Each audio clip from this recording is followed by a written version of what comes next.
Now, before we get started officially, please note we will be recording this session, and a copy of the recording will be shared via email after the session. We will also be doing Q&A at the end, so we would really appreciate if you have any questions, you can post them in the chat. Okay? So today, I am honored to be joined by our Vice President of Crowdsourcing, Tech Mahindra BPS, Dhananjay Deshmukh, or Didi as we call him, and Bharath Vasudevan, our Chief Capability Officer at Tech Mahindra BPS. So thank you, Didi and Bharath. It's so good to have you here. Pleasure to be here, Thanks. Jesse. Thank you, and looking forward to an exciting 60-odd minutes. Thanks, Jesse. Great. So today we are going to talk about crowdsourcing. Now, crowdsourcing isn't just industry jargon. It's a term and an ideology that's been around for over a millennium. I've been in the crowdsourcing industry myself for almost 20 years. And did you know that crowdsourcing can be traced back to the 18th century? In 714, the year, the British government launched the Longitude Prize. This prize was to award 20,000 British pounds to someone who could develop a reliable method of calculating the longitude of a vessel while at sea. So super cool that it can trace it back all the way to there. But we're not here to talk about a centuries-old crowdsourcing project. Today, we are here to explain what crowdsourcing really means, clear up any misconceptions, and share how you can work more efficiently with a global group of community members or gig workers. We want you to leave here understanding the benefits of working smarter and faster with the help of crowdsourcing. So let's start off our session with the most basic information. What is crowdsourcing? So if I go to the dictionary, it tells us crowdsourcing is the practice of obtaining information or input into a task or project by enlisting services of a large number of people, either paid or unpaid, typically via the internet. Now, what does that mean? What does that mean exactly? I think the easiest way to really understand crowdsourcing is by hearing some really interesting examples. There have been so many amazing crowdsourcing success stories in the past, like the NASA Space Poop Challenge, where they put a call out across the globe to come up with a solution for an in-suit waste management system for astronauts, believe it or not. But one of my favorite examples of crowdsourcing was when Harvard tapped into a crowd of data scientists to develop an automatic lung tumor delineation algorithm that met the accuracy of an average radiology expert, but exceeded them in both processing, speed, and consistency. So the winning algorithm after that functioned as well, in some cases better, than a panel of radiation oncologists in segmenting lung tumor CAT scans. And it completed that task in mere seconds, whereas human experts typically took between about 10 and 30 minutes. So that's a great example of crowdsourcing actually saving lives. So that's one of my favorite examples. So let's go over to you, Bharath. So tell us what your favorite example of crowdsourcing is. Thank you, Jesse. And wow, from managing space poop to automatic lung tumor delineation, I think that's quite a spread you've already talked about. And if that doesn't convince everyone of the variety and the breadth of work that can be accomplished by crowdsourcing, nothing will, right? But that said, one of my favorite examples, especially in recent times, is from one of the largest commercial aircraft manufacturers in the world. Everyone knows the name, Boeing. And Boeing actually leveraged crowdsourcing remarkably for designing their new 787, right? And what they did was fascinating, right? They actually invited engineers from 100 different companies over a crowdsourcing model. So these engineers were participants in a crowd. They were co-opted into the design process. What Boeing did very well was to provide the right technology framework for designing and simulation, as well as ensuring that these engineers collaborated with each other, right? While the engineers could actually work on the actual design, even though they were not employees of Boeing, right? It wasn't easy. From whatever I've read, it went through a fair amount of challenges, ranging from data privacy to how easily can people share information in areas as complex and as high IP as aircraft design, right? I apparently heard that there were also even ego clashes between these various engineers and people from different companies, on who was coming up with a better design. So Boeing had a significant role to play in managing this, and I'm going to talk a little bit more about it in the Tech Mahindra context as we move forward.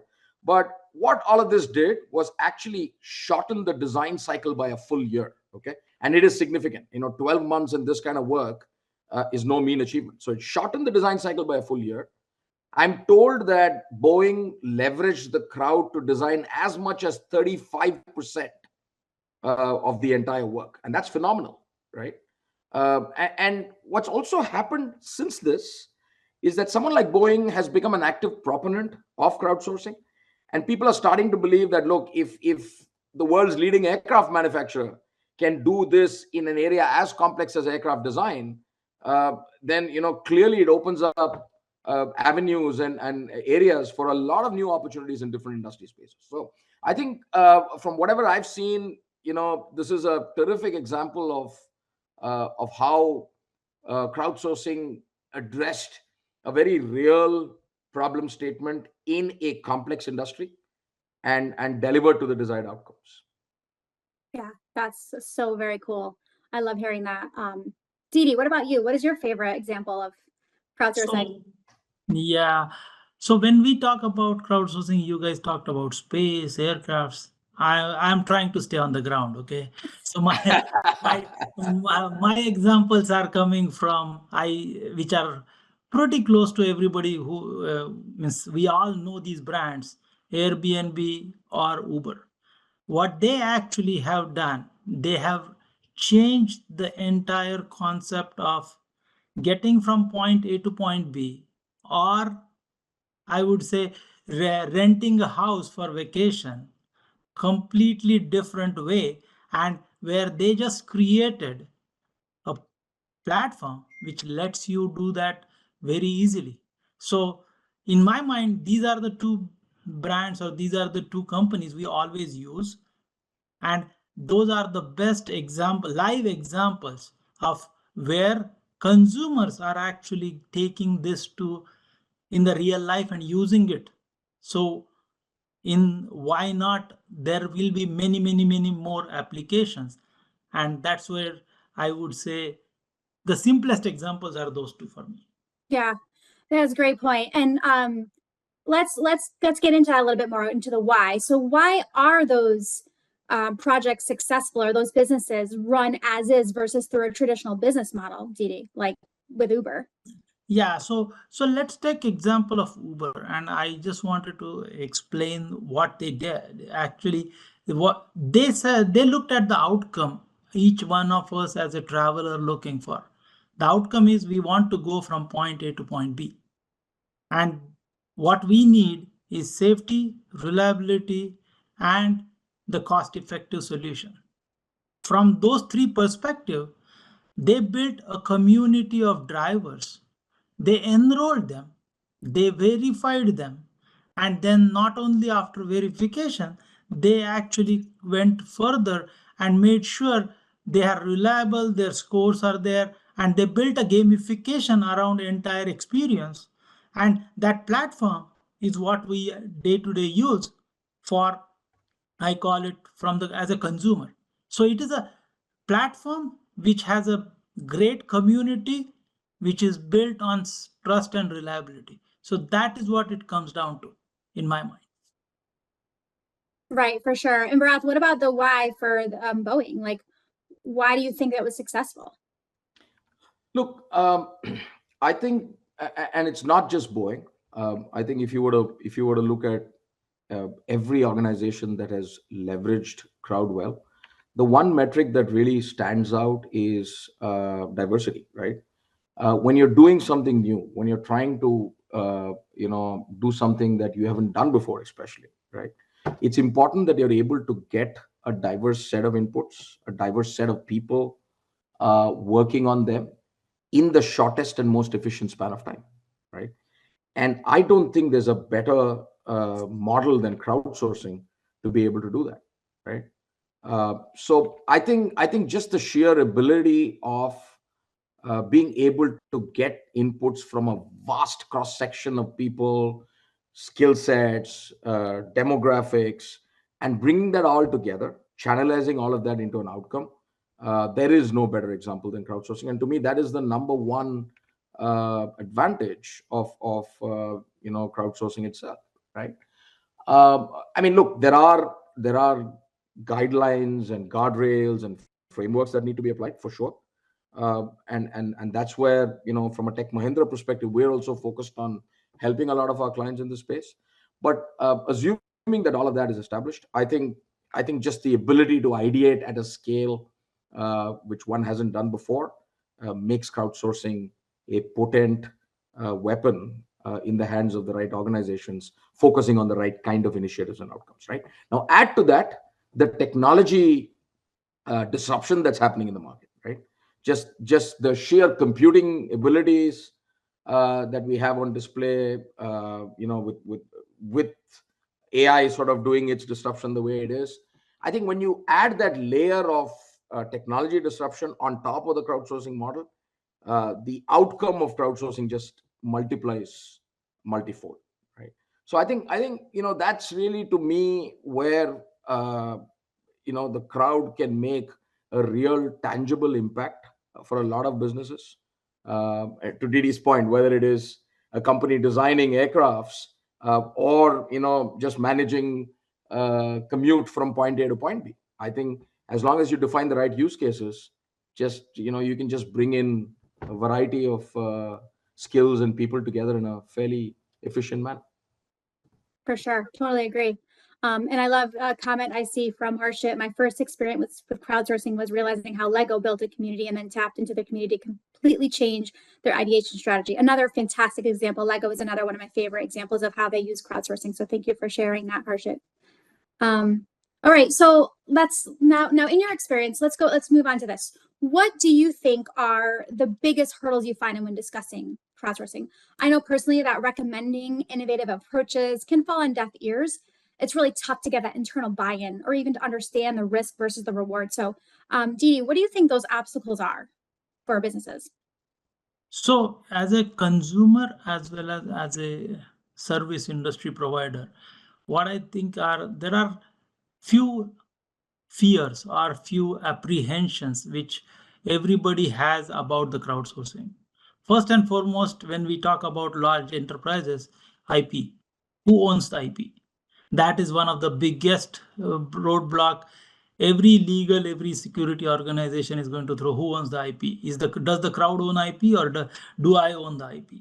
And I think there are ways around it, and people have solved those, where we look at those things. The crowd agrees that all the IP belongs to the end user whom they work for that outcome for. So that is easy. That is possible to, I call it, go through, explain, and do it.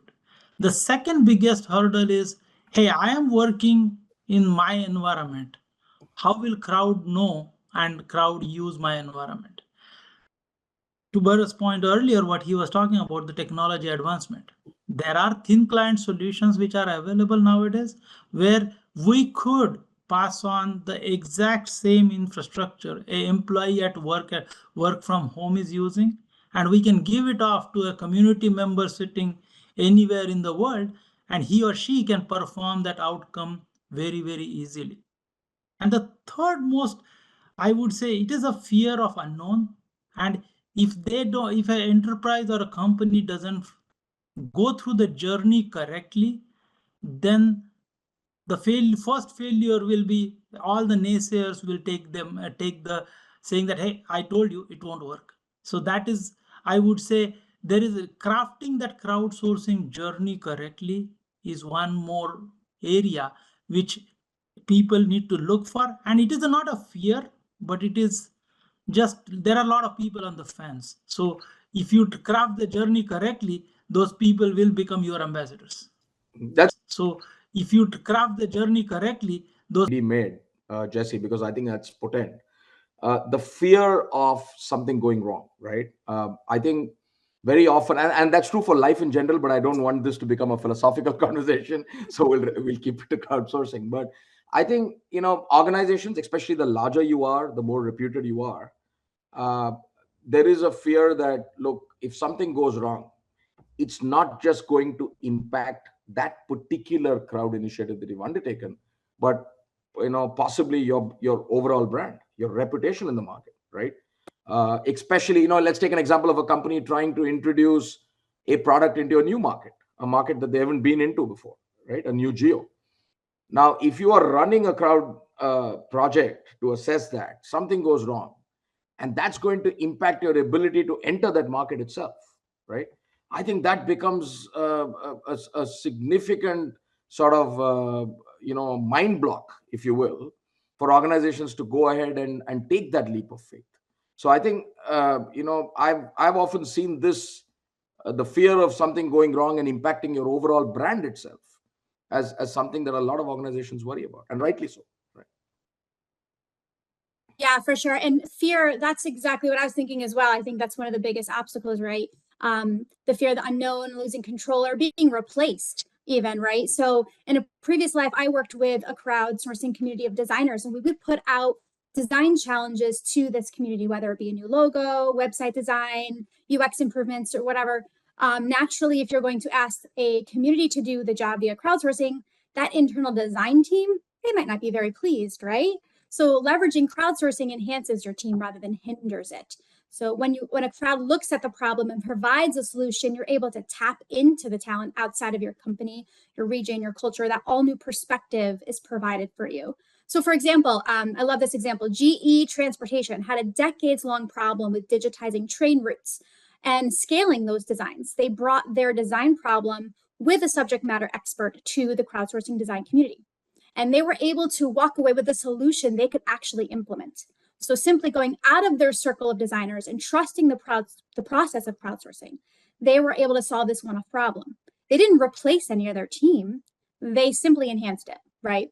And furthermore, going back to that example I gave earlier with the lung tumor detection algorithm, the team at Harvard needed an algorithm. They didn't need a radiologist or someone in medical field to figure out how to improve this. They needed someone outside of their expertise who didn't need to know anything about lung tumors. They needed someone who could analyze data and develop a better algorithm. So why would Harvard hire like one data scientist to solve the problem? They went to the crowd of data scientists instead. So these companies and examples were able to let go of the fear factor of losing their jobs or for this to not work at all. So I think that that's a huge obstacle to overcome. Really great examples.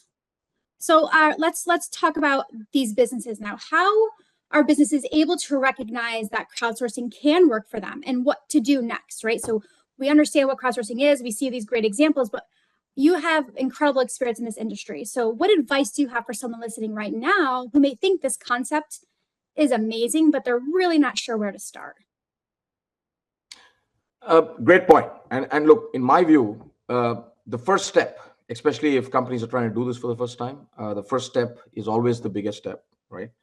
And the best way to do that is figure out what is it that will ensure that as an organization, you are convinced about leveraging the crowd and you're actually setting it up for success. So if, what I would do is really look at the low-hanging fruits. So really look at problem statements that may not necessarily be as strategic and as far-ranging as you would like it to be, but will give you that right launchpad. So you're able to very clearly define the outcome. You're able to measure an outcome. And most importantly, like with every new initiative, you're able to attribute it to the crowd, right? And I can take examples of some of the transformation projects that we try, right? Very often, when you define transformation initiatives for a traditional managed services engagement, how do you attribute outcomes to the initiatives that you're driving, right? And ensure that in a very objective manner, you're able to demonstrate that the outcome was actually a result of the work that you did with the crowd. So I think being able to attribute outcomes to the crowd is important, right? It could be launching a product into a new market. It could be looking at a new market segment itself in terms of demographics. It could be a significant technology initiative that you want to drive within your organization, and you want to get inputs from various functions, various departments, various people on what's the best way to go about it, what's the best tech to look for. It could be something as strategic as that. It could be tactical, but it's important that you define the outcome and you ensure that you put in place the right measurements around it, right? And when this happens, right, you are actually creating ambassadors for crowdsourcing. You're actually creating people who believe that this can work. And once you've done that, then obviously you can work wonders in terms of how much more you can accomplish, right? But like I've been saying, from the beginning of this conversation, we have to do all of this in a manner in which control, compliance, data protection, data integrity, none of this is compromised, right? But I think just being able to zero in on the right initiatives and defining outcomes is the most important thing that I would do for any organization that's looking to leverage the crowd. Completely agree, Bharat. So why when you are talking about these first steps, Bharat, in the taking the towards crowdsourcing, when you pass those, I call initial steps, and create ambassadors and all that, it comes to a point which is, how do I scale this initiative within my organization?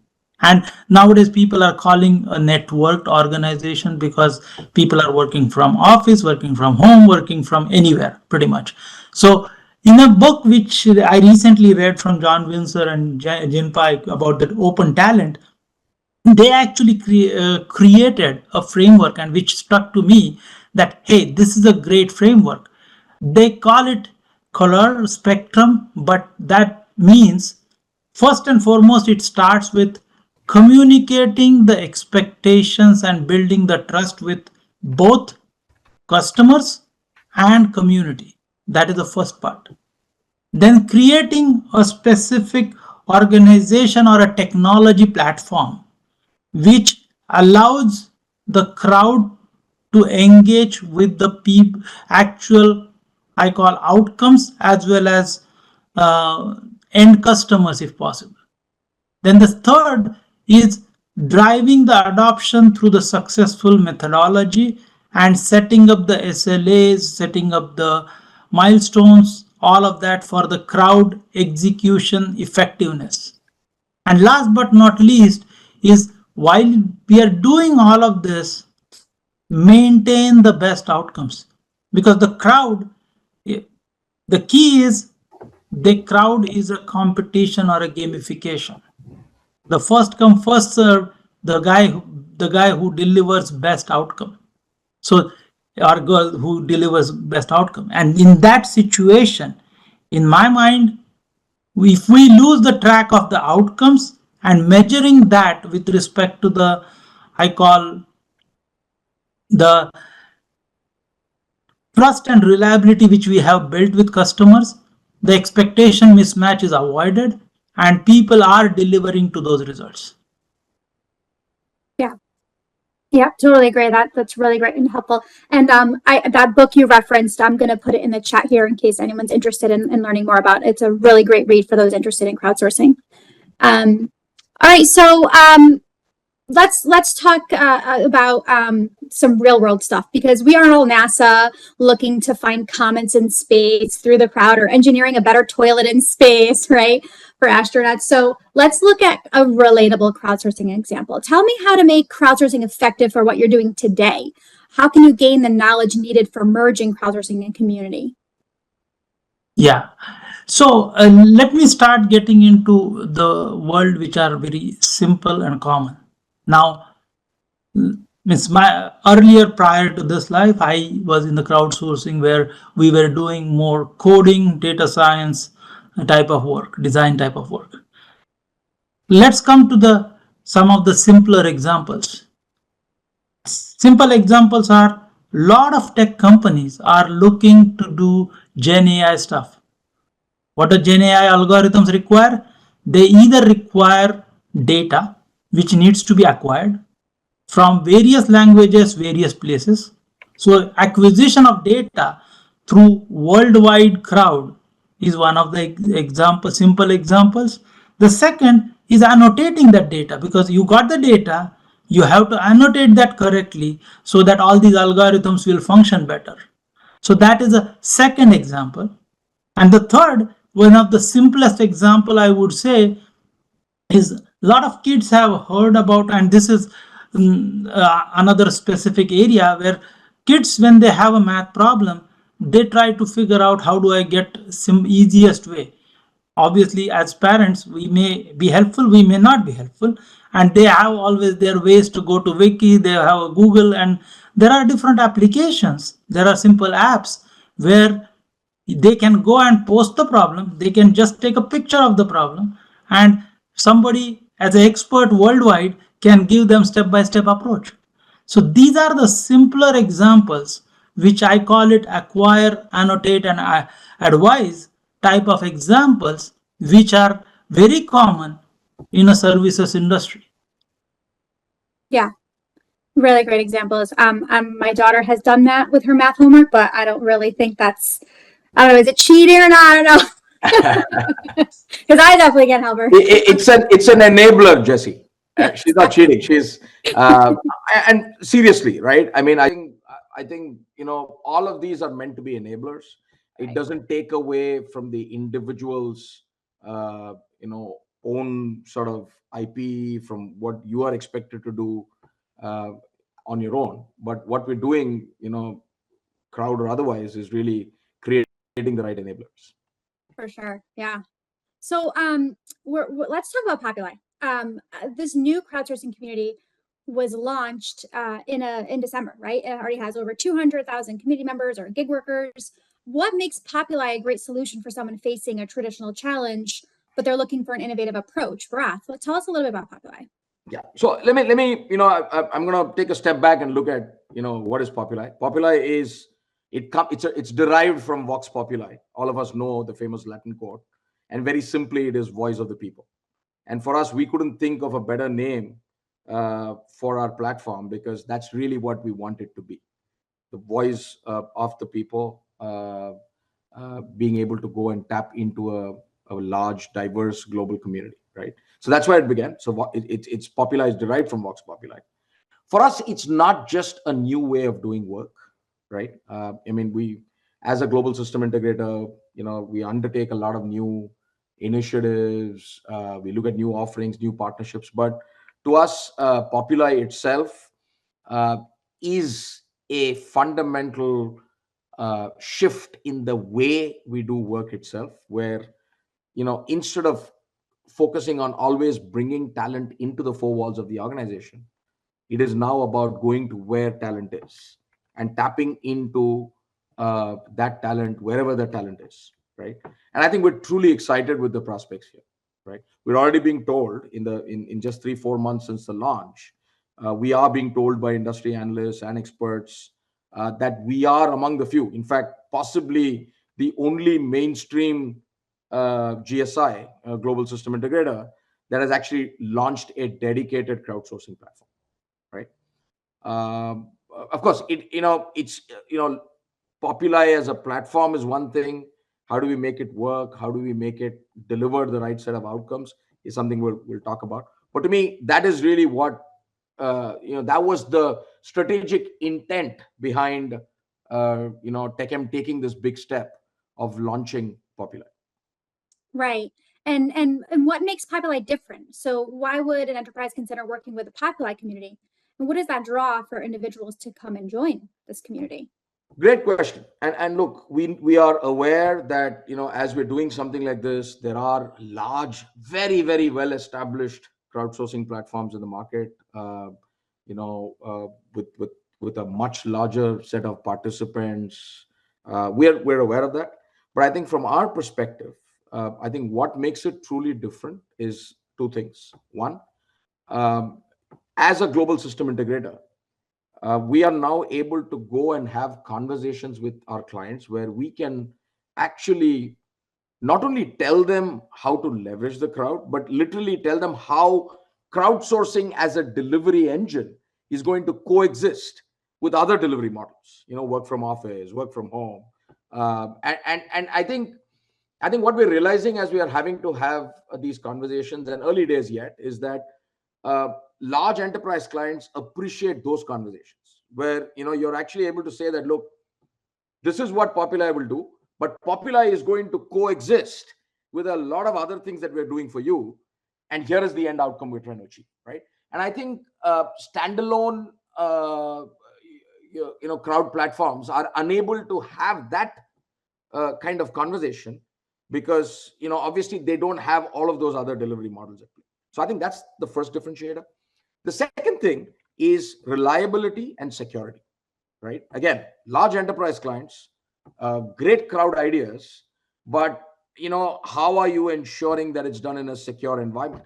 How are you ensuring that there is zero compromise? I mean zero. It's not minimal. Zero compromise on data integrity, whether it is PII, whether it is company IP, company confidential information. So look, we can talk about it on this call. We'll talk about it a lot more. Didi will share some of his perspectives, but I think we're doing a lot to ensure that Populi is safe, secure, and very reliable, both for the participants and, more importantly, for the clients, right? And I think that is again the second big differentiator for us, and that is like continuous improvement, right? It's not like we've put in place some mechanisms and they hold. We are constantly revisiting it, challenging it. Like, Didi will tell you that we had to go through a lot of checks, balances, reviews with our internal information security group engine to ensure that Populi is ready to be launched for our clients and to be launched for the global market. So I think safety, security, reliability, and the investments that Tech Mahindra is making in ensuring that Populi lives up to that is the second big differentiator. Yeah, and Bharat talked about the customer side of it. Let me talk about the ROI for the community. What is so first and foremost, we want Populi to be day to day. Any person should be able to come and get, I call it price and pride. So you will get money, transparent way, as well as pride, which is, hey, I did solve these outcomes and this is what my contribution to the world is. That is a pride, and obviously that is one part. Second, we want to expand this platform to different, I call, business processes, where it can be a claim processing, it can be contact center, where a person who is not in that industry, the idea here in Populi is to build a platform where there is a training availability. People go through the training, upskill themselves, pass certain certifications, and get ready for that type of work. It can be contact center, it can be medical claim processing, or it can be simple annotation. Now, if you don't want to go through all of that, there are still possibilities of going for a quick user study in a specific location. So those are also the types of, I call it, opportunities for the community members who can make money and definitely rely on making that continuously and safely. Yeah, and great points. And from my perspective, the Populi community is just getting started. We want to create an environment where everyone is welcome, they can connect and learn and network, but most importantly, where they can earn money, right? Traditional work is really a thing of the past. And Bharath, you said so eloquently on a previous podcast you did with Open Assembly with that team about the attraction of flexibility. Individuals, they want flexibility in their working life, and there's no better way than through being part of a crowdsourcing community. One thing I wanted to add too is I found this article on Wired a few years ago called Crowdsourcing Isn't Broken. And this quote really resonated with me. It said, crowdsourcing is not about work. Crowdsourcing is about community. Without a solid community, you get not solid results from your crowdsourcing endeavor. This is really true from my perspective. When you have a thriving, vibrant community, you can ensure success with your crowdsourcing projects. Now, let me ask both of you, you're making community an important part of Populi, and I'm very proud to be a part of that. What can customers trust about community about the community we're building? And what can community members rely on? Yeah. So as I kept on saying earlier, the trust and reliability on the both sides. While community can trust on their payments and I call work availability, for the customers, most important thing are, hey, how can I rely on a control? I have not lost the control of final outcome. And that is the area where I would say most customers want to make sure there are enough controls in place, enough checks and balances in place, that, hey, if a community member who is working on my task, there is enough redundancy built in so that others, either that person or somebody else will pick it up. So we have in our platform, we have both methodologies, what we call it as a push and what we call it as a pull. So sometimes some are tasks, we actually push it to the specific members, who have declared that they have that necessary certification or qualification, and they can actually perform it when we require it.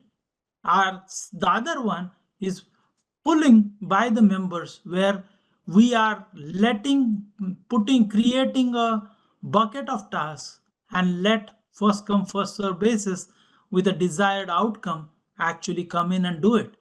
And in both of these methods, we actually deploy different types of models where either the crowd can be managed or unmanaged, doesn't matter. And that is what I would say is the key part in the building that trust and reliability with customers, because they feel confident that they will get that smaller outcome which is in relation to the bigger business process. Yeah, very true. Yeah, and I think, look, you put it beautifully, Jess. Work variety in terms of the nature of these projects, uh, assured and immediate compensation, because obviously being able to remunerate a participant for the work he or she does as soon as the work is completed is important, under a reliable banner, right? And very importantly, I think the community also benefits from these projects, because you having skills is one thing, but to be able to add credentials to that skill and say that, look, here is a variety of projects that I've delivered through the crowd, across industries, across nature of work. I think we're also trying to ensure that we're able to give back to the community in terms of building their credentials, not just their skills, right? Because capabilities and credentials obviously go hand in hand in enhancing members of the community. So I think just the ability to be able to give back to the community in whatever little way we can uh, is also a very, very important and strategic component of what we're trying to do with Populi. Yeah, yeah, totally agree. And we want what's best for our customers and our community, and that is why my team and I are working really hard on building a community full of that trust and transparency and opportunity. We're making sure we're talking to them, we're learning from them, advocating for them, and of course, providing as many opportunities as we can. Crowdsourcing isn't simply for just getting work done faster and smarter, but it's really about enabling hardworking freelancers opportunities to earn money and provides unique work they wouldn't be able to find locally. So people from all regions of the world with all different backgrounds and skill sets and experiences, they can really work on these really cool projects they otherwise wouldn't have access to. So yeah, it's a really cool way to get work done, but also having this, my team and I are working really hard on building a community full of that trust and transparency and opportunity. We're making sure we're talking to them, we're learning from them, advocating for them, and of course, providing as many opportunities as we can.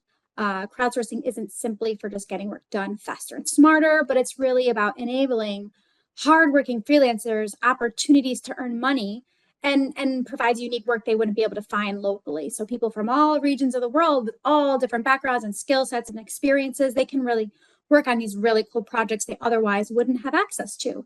So yeah, it's a really cool way to get work done, but also having this community that you can nurture and be a part of as well. So I'm really pleased that Populi and Tech Mahindra are taking such putting such an importance on that community aspect, because that's near and dear to my heart as part of the community. So I am so proud of us. We have done fantastic on time, like A+ all the way. We have a number of questions that I want to make time for. I saw a few come in. And I wanted to start off with one of them that came in that I thought was really a really great question. So if a crowd is employed, how do we ensure that it is delivering consistent quality? because crowd is not invested or committed in your company as a full-time employee. So talk to us about the equality. Who wants to take that one? I can take it. In fact, you sort of read my mind, because I was going through some of the questions, and this was the first one I picked. I think it's come from Himanshu, if I'm not wrong. Terrific question, right? And okay, here is my take on this, and slightly controversial, but we've had a great conversation. We need to spice it up, right? I think ensuring employee commitment and therefore quality of outcome is not just a crowd challenge. It's not just a crowdsourcing challenge. It is an organizational challenge, right? So if you don't have the right objectives as an organization, the right value systems, and the right attitude towards your people and towards your employees and towards what you want to get done from them and what you want to give back to them, I think even traditional delivery models will fail. It's got nothing to do with crowdsourcing or not.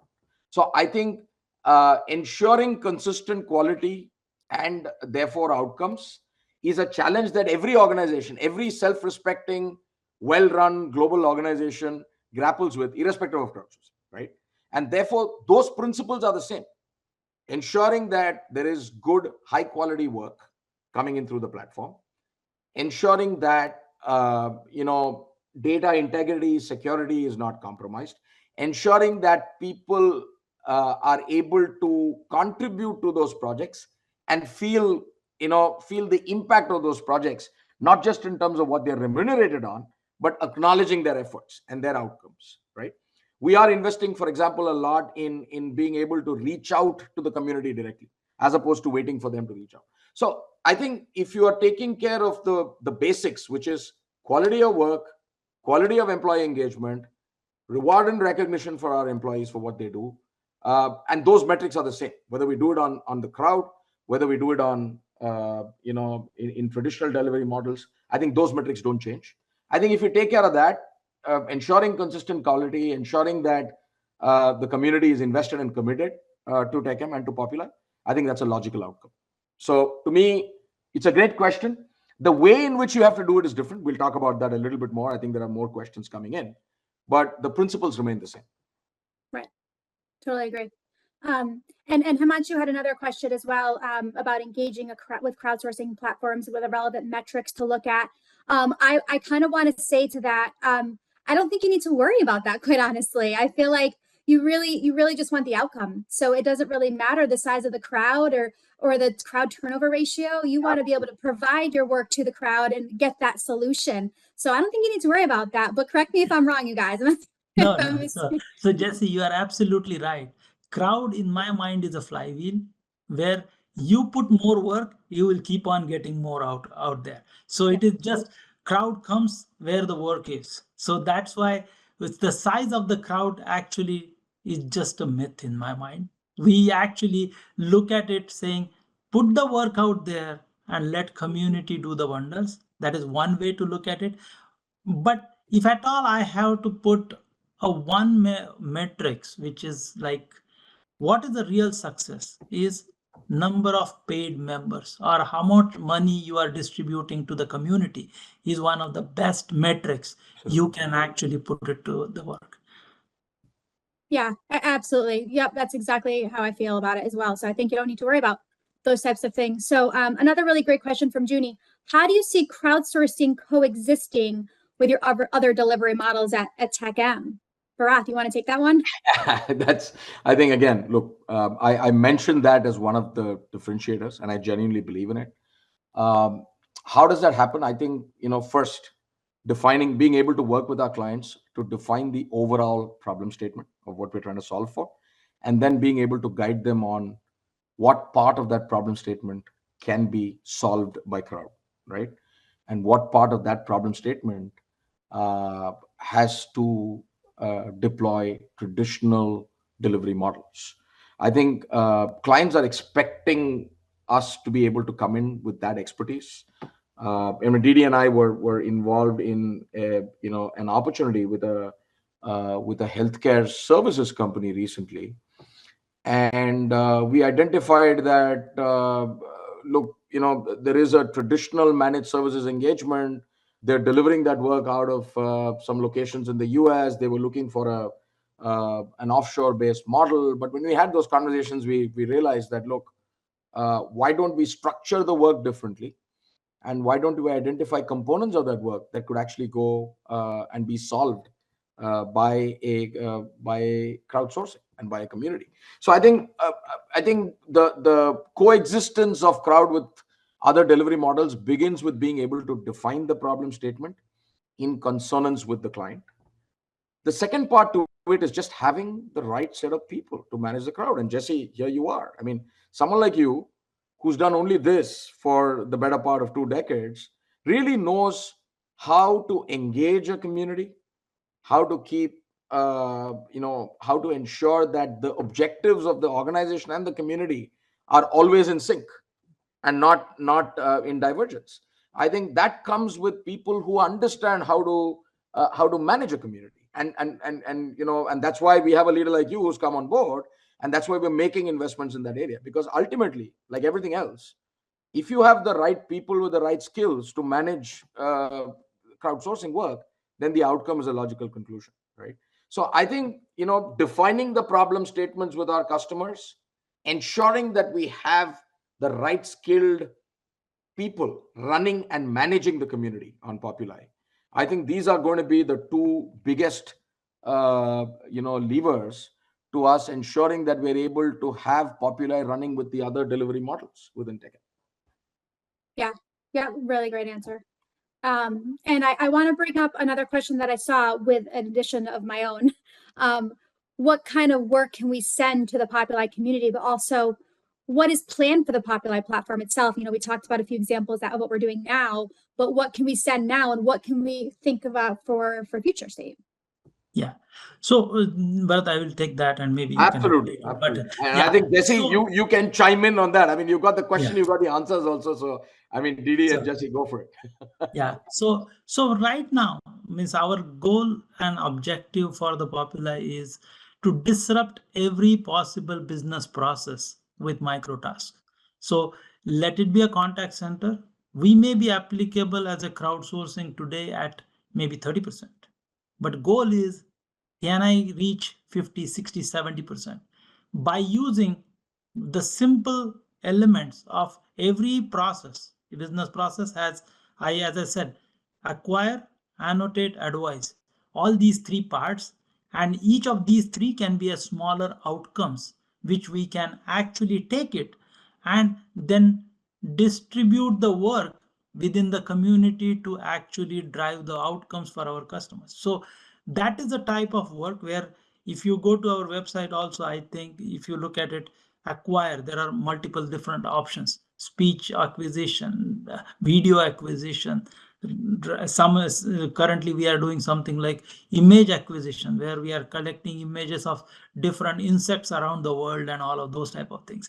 So there are multiple such initial simpler tasks, but the goal is to go towards end-to-end business process disruption with microtasking. Jesse, if you want to add something there, but otherwise I will go to the feature side and talk about that also. Yeah, keep going. That's great. Okay. So on the feature side, as everybody knows, right now we launched Populi about actually 4 months back. Exactly 4 months back. We just completed 100 days. I would call it that way. So those are within 100 days, we have come long way from making the community active, ensuring the payment integrations and the work assignments and work qualification things are there. For the future, where we are taking it, I'm going to answer it in 2 different ways. One, from the community perspective, we are adding couple of cases of one, community always wants payment options. So we are planning to add multiple payment providers into our what I call basket, where a member can choose which he or she are comfortable with. That is one part. Second, community also wants to say, hey, I have on Monday 3 hours, Tuesday 2 hours, but Saturday I have only 4 hours hours because I have to go to the kids' game. So I can't do 8 hours. So we will build that scheduling or the availability feature soon so that we can know availability and we can push or pull the work to that area. And last but not least is we are creating community of communities or a crowd of crowd model where there are multiple different partners which we will bring in more community. And in the idea here is not only grow the community but grow specialist communities. Because the type of work which we are seeing, sometimes it could be, hey, I just want medical specialists, or I just want some chemistry experts, or it can be, hey, I am looking for entire end-to-end claim processing on SAP. So how do I get those community members identified? Instead of building ourselves, we will depend or scale with our partners. That's the idea there.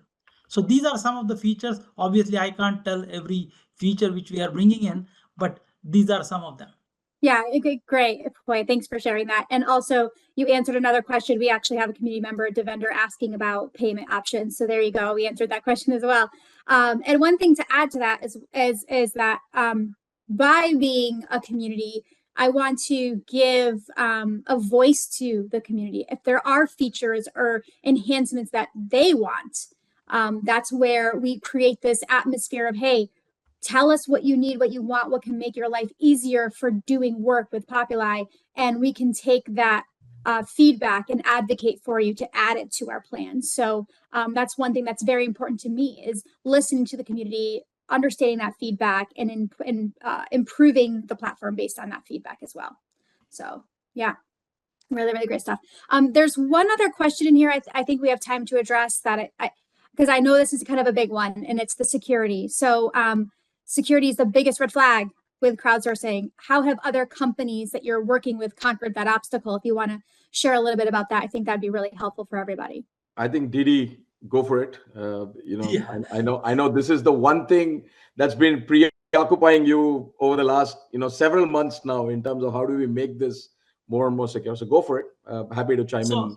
So when we look at security, it is security from two perspectives. Number one, the community member security or their PII, data security, GDPR compliance, all of those good stuff. So obviously all are HIPAA compliant, because sometimes we do this user studies, so HIPAA compliance. So all of those are already built into our platform, and we have to ensure all these I call audits, and we are liable for all those audits. That is first part of the security, is a community security.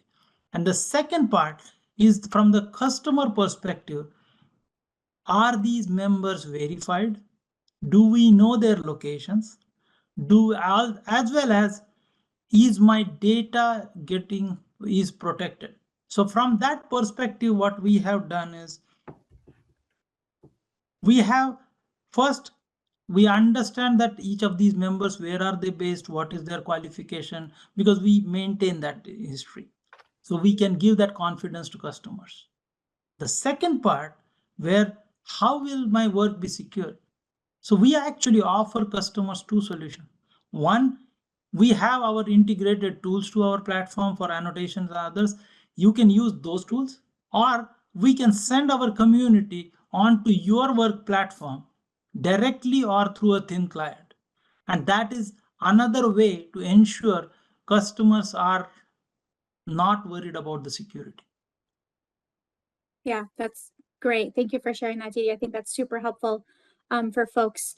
And I want to encourage you to reach out if you have specific questions about security. I'll share that email address with you all. But I think that's all the time we have for today. I want to be conscious of everybody's time. Our goal was to educate you on crowdsourcing, how it can relate to you today in your working life, and share Populi. So I really hope this was valuable for everybody. Thank you again, Didi and Bharat, for taking this time and sharing such amazing insights with everybody. And a huge thank you to everybody listening in who found time in their schedules to join So thank you, everybody. If you have any other questions or you want some more information, please leverage that email address, contact us at populi.ai. But hopefully now you know crowdsourcing. So thank you, everybody. Thank you, Jesse. Thank you. Wonderful conversation. Thank you, Didi. Thank you. And thanks to the entire community that joined in today. Thank you. Bye-bye. Thanks. Have a good one. Bye. Thanks. Bye-bye.